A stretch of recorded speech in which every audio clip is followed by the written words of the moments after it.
అన్న back and internals డెప్త్‌లో నేర్చుకుందాం అనుకుంటున్నాను. ఏమైనా రిసోర్సెస్ చెప్పు. నీకోసం ఒక మంచి వెబ్‌సైట్ తయారు చేశాను. ఒకసారి రా. బేసిక్‌గా ఈ వెబ్‌సైట్ అనేది హెచ్‌టిపి రిక్వెస్ట్‌ని విజువలైజ్ చేయడానికనమాట.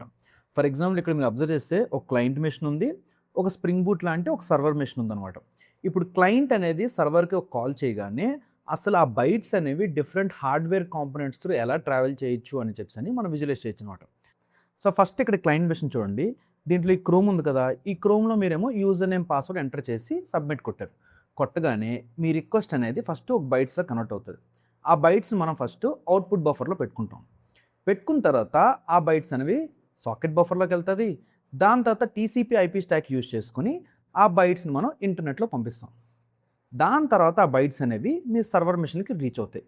అక్కడున్న టీసీపీ ఐపీ స్టాక్ ఆ బైట్స్‌ని రిసీవ్ చేసుకొని సాకెట్ బఫర్‌లో ఆ బైట్స్‌ని పెడతది.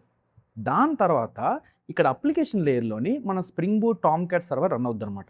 అదేం చేస్తది అంటే ఆ బైట్స్‌ని తీసుకొని ఇన్‌పుట్ బఫర్‌లో పెడతది. పెట్టిన తర్వాత ఆ బైట్స్‌ని పార్స్ చేసి హెచ్‌టిపి రిక్వెస్ట్‌లో పార్స్ చేస్తదనమాట. దాని తర్వాత ఆ బైట్స్‌ని ఆబ్జెక్ట్స్‌లా కన్వర్ట్ చేస్తది. దాని తర్వాత అసలు ఏ కంట్రోలర్‌కెళ్ళాలి అని చెప్పేసి రూట్ చేస్తది. రూట్ చేసిన తర్వాత ఆ రిక్వెస్ట్‌ని ఎగ్జిక్యూట్ చేస్తది.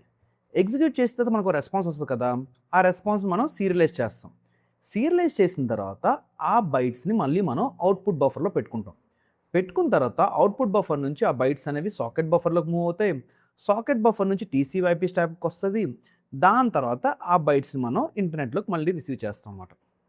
సో, ఇక్కడ అబ్జర్వ్ చేస్తే ప్రతి స్టెప్‌లో గూడాను బైట్స్ అనేవి మనం ఒక బ్లాక్ నుంచి ఇంకో బ్లాక్ మూవ్ చేస్తున్నాం. సో, అక్కడ ర్యామ్ కన్జ్యూమ్ అవుతది. At the same time CPU cycles కూడా కన్జ్యూమ్ అవుతాయన్నమాట. సో, ద హోల్ పాయింట్ ఏంటంటే నువ్వు ఏ టెక్నాలజీ తీసుకో లేకపోతే ఏ ఫ్రేమ్‌వర్క్ తీసుకో. క్యాష్ గాని, డేటాబేస్ గాని, మెసేజ్ క్యూ గాని వీటన్ని పనేంటి ఒక రిక్వెస్ట్‌ని తీసుకోవడం, దాన్ని ప్రాసెస్ చేయడం, రెస్పాన్స్ ఇవ్వడం. సో, ఆ పని చేయడానికి మనం డిస్కస్ చేసిన చాలా స్టెప్స్ అది రిపీట్ చేయాల్సొస్తదనమాట. సో, ఏం చేస్తామంటే దీంట్లో ప్రతి స్టెప్పు అసలు ఎందుకుంది? అది ఎన్ని సీపీయూ సైకిల్స్ కన్జ్యూమ్ చేస్తుంది? ఎంత ర్యామ్ కన్జ్యూమ్ చేస్తుంది?